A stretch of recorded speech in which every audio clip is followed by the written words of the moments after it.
Right guys, next up we are talking about a Pallof press. So awesome movement, get you loads of good core engagement, good body positioning. We can stand up, you need a band and you need to have the band connected to something. So take a good grip. What I'm trying to do here, plant my feet, posterior tilt, really engage my core. It's nice and tight, so I shouldn't be standing like this. Okay, so engage your core, let's tuck your hips, tight ass, suck your tummy in, and then the chin in. Alright, so don't push your neck out. And all I'm doing is keeping that kind of chest through, shoulder engagement. If I go from the side here, you can see that kind of positioning rather than this. Okay, so no rounded shoulders. I've got the core position, keep my chest out, and I'm just simply pushing the band away from me, push my fist away. I'm getting that position, so it's like this, pushing it away, and then making sure not to push out and round my shoulders and keeping that core engagement. And then I can do that on the ground. Again, whatever side you're going to do, because obviously you want to face the other way too, you'll feel more hip engagement from where the band is. Okay, so if I'm here, I've got hip engagement coming from my left hip. Really tight, squeeze your glutes, suck your tummy, and everything still applies, and just simply pushing out.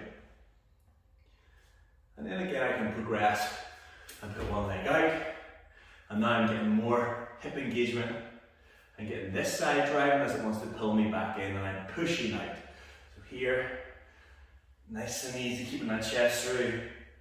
I can swap sides, keeping the chest through, really simple, making sure again that I don't push away out into this position and lose my engagement. And then as I progress, I can add simple rotations to it. So pushing out, rotate, squeeze nice and tight. Don't overdo the rotation. Everything has to be done with control. Push out, rotate. And back in. So, great exercise. You want to add those in somewhere into your program. Practice. So moving on from there, we have a plank. Now we've done all sorts of planks. This plank we're going to add rotation into it. So I want to go from my side plank into the front plank. Now I'm going to go single arm, I'm going to add rotation to it, and again I might start on the side plank here. All the stuff applies nice and tight. Now I don't have my feet together, I've got one flat on the ground, one underneath. Alright, I'm pushing strong off the shoulders. I'm simply going to rotate and push up, okay? And my chest is parallel to the ground, nice and tight. Rotate back, rotate. Nice and tight, more space between your feet, you're keeping that core positioning, and back, chest through, rotate. Now again, I can progress that by going rotate, and then come through, knee raise, put that leg back, knee raise. And the knee raises can turn into knee to foot, and the top, nice and slow, knee to foot, and back.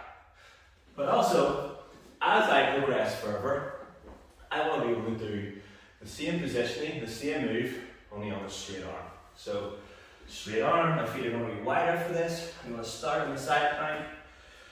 Here we are, side plank. Remember, because we're rotating, our feet aren't going to be on top of one another. So the top foot, I like to keep it just behind and try and get it flat. Shoulder over the top of the wrist. Let's move this position. Here we go. Shoulder over the top of the wrist. I'm going to rotate. There's that single arm front plank. Chest is now parallel to the ground. Pushing up. I'm going to rotate back again. Push my chest through. Find my positioning. Now my front foot's in front. Doesn't particularly matter. It's just whatever positioning works for you. Drive the shoulder down towards the hips. And why not bring the knee in? The leg raise. Other side. Getting tougher now on this side. Knee, leg, back, rotate. But key points, keep your shoulder over the front of the wrist. So, 2 awesome planks to get practice in. Get after it.